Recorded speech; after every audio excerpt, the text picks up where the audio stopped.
Ano siya, may nag-comment na baka daw filter. So ayan, gumawa tayo ng video ng maaga. Kasi po may nagsabi na ito na po ay merong fake.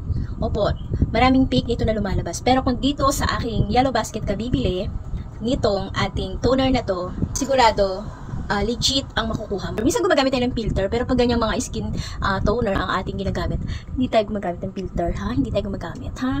Mukha ko talaga yan. So, ginagamit natin to pag umaga. So, pag umaga and pagod na tayo sa gabi, yan.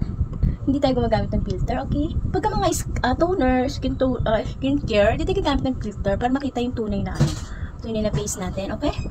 Yan, ma'am, yung ayan, yung na yan, nag-message na maraming fake. Opo, kaya pag dito kayo sa yellow basket ko, bumili nitong toner na to, ayan, DC toner, tinitiyak po sa inyo na legit yung makukuha nyo, okay? Ayan.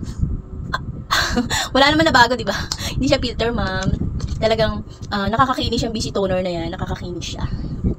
Nakakakinis siya ng pisngi, natatanggal yung ating pigmentation, tsaka yung ating mga dark spot, bunga ng mga tagihawat. So, kailangan talaga, pag gumamit kayo nito, maganda talaga siya, mamimaintain yung kinis ng mukha natin. Tapos, pag gumamit kayo nito, is maganda, may moisturizer kayo ginagamit.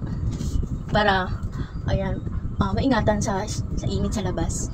So, ayan, hindi siya filter, ha? Tsaka, totoo, mag-check kayo ng bibilhin nyo, yung talagang may mga legit. Diyan sa yellow basket ko, umorder kayo. Hindi po siya fake, legit po siya. Maganda talaga yung toner na to. Ganda talaga nito, panalo.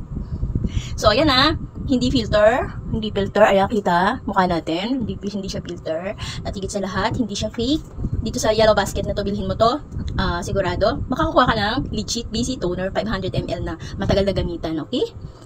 Bye!